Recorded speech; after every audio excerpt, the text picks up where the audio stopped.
Welcome to the Experience Matters podcast with your host, Kent Clothier Sr., and your co-host, Kevin Hommel.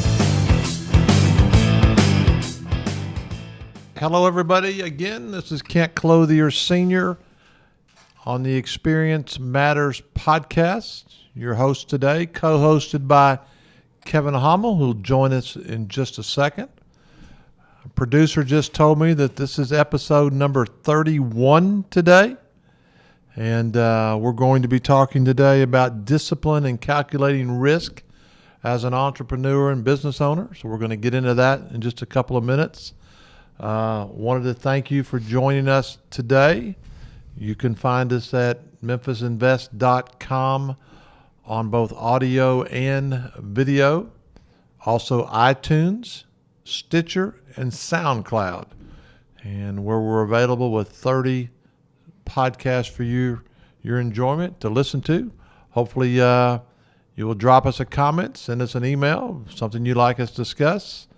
And again, it's our pleasure to bring you the content. Hopefully you take an idea or two from any of the sessions, and we've been of some kind of assistance or help with you with some ideas and some thoughts and some content that you may be able to apply in your business and in your journey. So with that said, let me introduce Kevin. Welcome, Kevin. Hey, thanks for having me back. Thank you, sir. Whenever you're ready to jump in here and kind of lead us down this path this morning or this afternoon. Happy to. So I'm always glad when you want me to pick the topics. I try to go back and look at what we've hit on and try to stay on theme. The last couple of episodes that we've done have talked about the risk of starting your real estate business or becoming an investor. But then before that, we've also talked about the risk of being an entrepreneur.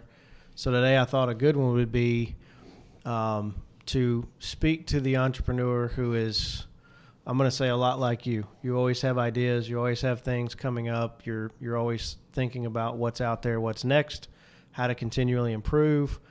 And I think part of that for you that you sort of instill throughout our company is how to always see other opportunities for revenue streams and businesses that kind of go alongside of what we do best, which is buying, renovating, selling, and managing property and giving a client experience. So a lot of opportunities have come our way in the history of the company, and you've had disciplines to say no to some. You've had the desire and the willing to take the risk to say yes to some. So I thought we'd just kind of get into that a little bit. And hopefully the entrepreneur out there listening can take something away from that. So, well, as you and I were talking about earlier, there's, again, the revenue streams in any business.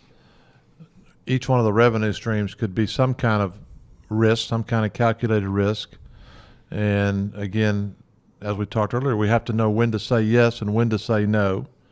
And you have to have the discipline and know how to calculate the risk that you're taking and the level of risk that you want to take in any endeavor that you get into as an entrepreneur. And so it takes time to do your due diligence. And I guess the thing that I've learned over the years, I used to make a lot of quick decisions on things, and I would listen to people and immediately make a decision. And sometimes that was good, sometimes it's bad. Probably more times under that scenario it's bad than it is good. And then as I've gotten older and more business experience and more life experience and better people around me, that I ask a lot of questions and I listen to people, and then I try to make an educated decision based on the risk, based on the opportunity, based on the possible revenue stream, or whatever the case may be. But it all comes back to me on when you get into any kind of risky situation, that you've done your due diligence, you've done your homework, you've asked the right questions, you've listened to the right people, you've gathered enough information and enough content to make a decision based on a lot of people's input, other people's experience, and then it comes down to you. And again, all we're trying to do with all of that is minimize the risk. So I'll tee up one that's worked really well for us, and we can kind of talk through the dynamics around that one, and maybe we get to the end and we can look at one that maybe didn't work out well for us. But let's go to the insurance program that we've designed, because your vision behind that was, one, we can take advantage of our size and the fact that we manage 4,600 properties and go to an insurance company out there and build a policy for clients. And that actually is a revenue stream for Premier, but there's also a bigger why behind it. It was the right kind of coverage for an investor. How did that idea come to you? And maybe we'll kind of dialogue back and forth on how we put that into practice. Well, to me, that we had an opportunity, and I think this came into play at about 3,500 properties, that we had enough leverage there that we could sit down with an insurance company, more than one, and talk about what we could bring to the table for our owners, and that we could bring all of these properties and owners to the table for being able to leverage the number of properties in all the cities for a better policy, a better rate, a better situation for our owners, which in the end does nothing but increase their increase their return. And that was the big play there, if we could do that. And then to your credit, you went out and found a number of insurance companies for us to choose from. And then today we keep looking at other ones, and renews once a year, and we bring different people in and get pricing. And today we have literally thousands and thousands of properties on our insurance program that we do, and it's become a new revenue stream. But again, it's something that we have to continue to monitor, continue to police. We can't just assume that it's going to be carte blanche every single year on it. It takes a lot of work and a lot of due diligence. But even today, there's still a lot of opportunity for us to get additional owners and additional properties that we have on that. And then even outside of our company with this particular type of insurance for our owners, there may be even other opportunities for us with other outside companies or outside properties. So we bring in a fee to offer that service to the clients, and we handle everything for them. So that's an easy justification of that. We did have to add some staff to handle the volume that creates, so there is some cost to us. But the bigger part of that, I think, for you was it was the right kind of product for the client. And if it wasn't that, then the revenue stream ultimately wouldn't happen. And I think that's, for a lot of entrepreneurs out there, that revenue stream starts coming in and they get addicted to that, but they stop looking at the fact that, well, it's still got to be good for the client, and it's still got to provide the right coverage, and it does have to mitigate a lot of that risk that they might take being a real estate owner. Well, nothing mattered in the end unless it saved money for our investors and was a good deal for them. And then it ended up being a revenue stream for us for processing it and handling renewals and some administrative costs that come with each one of the properties.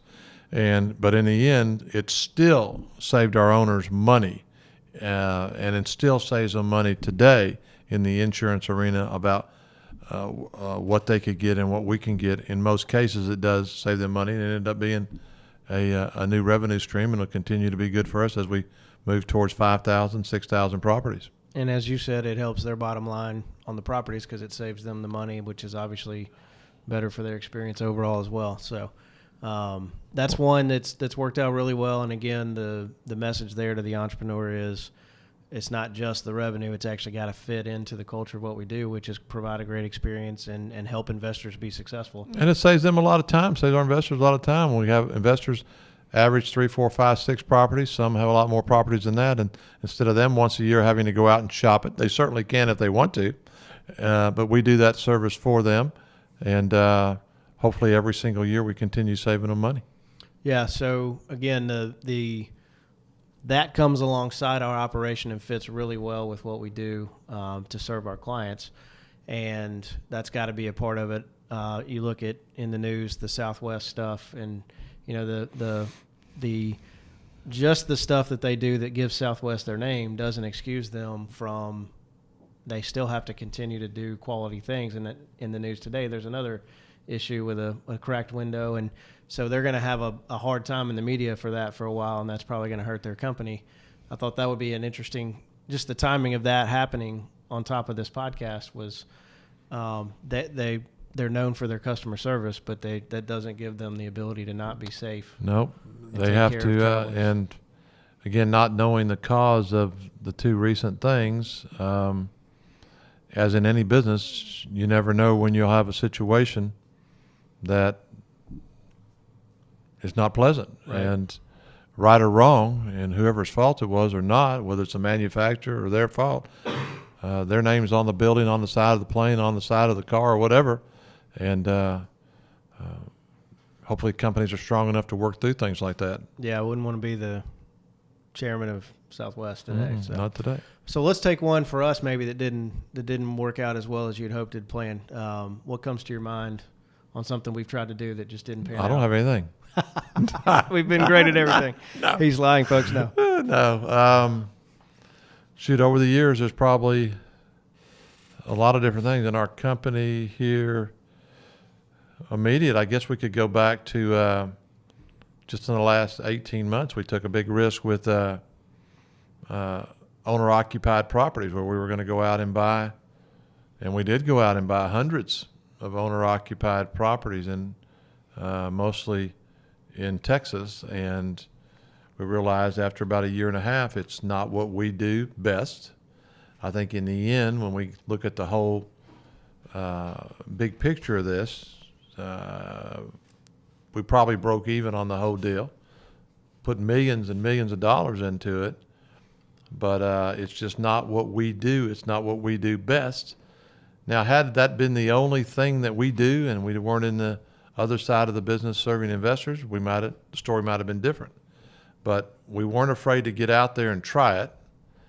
We threw a lot of money at it. We threw a lot of labor at it. We threw a lot of time at it. Mm-hmm. And when you take a look at that after a year, probably been a year and a half at this point, as we exit that strategy, that we probably learned a lot, probably something that today we probably wouldn't do again. A lot of people out there are very successful at it, but it just wasn't something that fit into the basis of what we do. But we tried it, and again, sometimes you take risks that don't always produce big winning numbers for you, and that one certainly didn't. There's definitely a couple of lessons there for an entrepreneur who's out there listening. One, for terminology's purposes, those are houses that we bought that we were not intending to sell to an investor for management, for long-term hold. Those were ones that we felt like were in a price point where we could put them on the retail market and sell them just like we would sell our own houses out there in the retail market. So just to define that. But you said one thing there was interesting because I was thinking about it a different way. You said if that was the only thing we did, we might have been successful at it. My thought was, I'm glad that's not the only thing we do, because we had the financial strength to try something, and it didn't work out, and it didn't blow up the company either. So I think there's a lesson in that for the timing of a risk. You have to be able to sustain, because there is going to be the possible downside. Mm-hmm. And in those, I mean, we didn't lose money, but it wasn't as profitable as our regular business. It probably did stretch our team a little bit to do that, the time invested in that, as opposed to what we do best. So that's the one I was going to pick if you didn't go there. So I'm glad you did first. But I feel like that's a great example for how you can still take risks. Maybe it doesn't pan out the way you want it to, but it also didn't bury. Which one did you have? The company. That's the main one. The owner option was the one I was going to talk about. Yeah. I think one of the other ones, we were going to do some education here internally, and the amount of time and energy and marketing that goes into doing like a mastermind or something like that. And I think we find that when we travel or this podcast even, there's a lot of ways to get that what do we do well out there without having to. There's a lot of revenue streams in the real estate industry, and whether we wanted to, and we have our own real estate company, whether we wanted to do listings and sit out there with open houses every Sunday, that's another part of our business that we could do. Whether we wanted to get in the education and the coaching side of it, it's stuff that we dabbled in, but here's 31 podcasts right here that got a lot of information and content on it for somebody. Right. If they'll just take the time to listen to these 20 to 30 minute podcasts, there might be, what would that be, Kevin? That'd be 20 something hours, maybe. No, maybe 20 something hours worth of content here. Sure. So hopefully some of it will be good, but yeah, there's some things out there in all industries and all businesses that you're not going to know until you try. And it was a big risk back when we started, although we started with very little money, and And today it's $100 million company with 90 employees in 5 cities and 4-5 office buildings, whatever we have, and still growing and still scaling. So you got to be willing to take the risk. You got to be willing to try new things, and all you need is more of them to be successful than not, and you're in good shape. Yeah, well, I think if you look at your track record, your hits are better than your misses. That's what, obviously, you've got to average that when you look at all of it together. Otherwise, you're going to lose money. So let's look at one that maybe you were on the fence about, and we did it, and it worked really well. Does one of those come to mind, maybe? And No, but I know you have something. Well, I'm thinking the new markets, because that's one New market. we've had a lot of discussion on internally between you and Brett and Chris, but also our executive team on how we go about doing that. The ones that we've done, we've got some new ones coming, and even this morning in our executive meeting, we've had more conversation about it. It wasn't your traditional, let's go, this is what we're doing. It was a lot more methodical about that. So what was different about that than maybe just, hey, let's create? Well, in the last 3 or 4 years, we've been predominantly in the Dallas and Memphis market with a few homes in Houston. We're up to around 200 down there, but 1,200 in Dallas and 3,000, I think, some odd here. So we were and been talking about Little Rock and Oklahoma City for the past year. And I think just in the last 6 months that we've gone into those, I was a little slow on pulling the trigger on it. I just wanted to take a more calculated approach to it and get our team a little bit more seasoned on understanding exactly how we were going to do a market. I wanted to be able to, which we did in the last 6-8 months, be able to do remote closings on the rental side without having to put a bunch of boots on the ground in Little Rock and Oklahoma City, although we do have people in both markets now. But I wanted to see if technology would lead us to new cities and not have to spend as much money, not have to have bricks and mortar, not have to have a lot of agents on the ground there to rent our houses. And our team has figured out through technology on how, so far, to be able to rent houses in both of those cities, which leads us to look at other cities like St. Louis, like Tulsa, like Austin that we're considering, like San Antonio we're considering. Because now with technology, we've figured out how to do this. But I was slow on this from our team. I was probably a year behind what Chris and Brett and Kevin wanted to do. Because, there was some reasons in my mind. I just wanted to be slow. We had done Houston. We had 3 people hired in Houston, had an office down there, a lot of overhead. Today we have 1 person in Houston. Maybe need another person shortly. And we're figured out a way to eliminate our office down there other than just a small little executive space, and trying to minimize the risk and maximize the return. And that should be in any entrepreneur's mindset as he steps out and takes any kind of risk on, again, how you could measure and calculate that to minimize the downside. Yeah, so that was a risk you're willing to take, but a lot more conversation around that one because of the potential impact of new markets. And like you said, the main focus was on how can we do this without having to put boots on the ground but still provide the same product to our clients. And we've now done that. And so Little Rock and Oklahoma City, and still new, but we're confident in what we've got going there. Now to talk about new ones. Reminds me of the quote, and we've probably talked about this on the podcast before. Truett Cathy, the founder of Chick-fil-A, says if you get better, your clients will demand you get bigger. And that's really the expansion came out of necessity from our clients, that we want your product. And we've talked about it before. There's more people wanting to invest with us in real estate than we have houses to provide. And we needed other cities, and that's where we're at. And that's, again, for us to get to, and we've talked about getting to 10,000 houses that we manage. We're almost to 5,000 today. So that's going to take anywhere from 800 to 1,000 a year for us to get there in the next 5 or 6 years.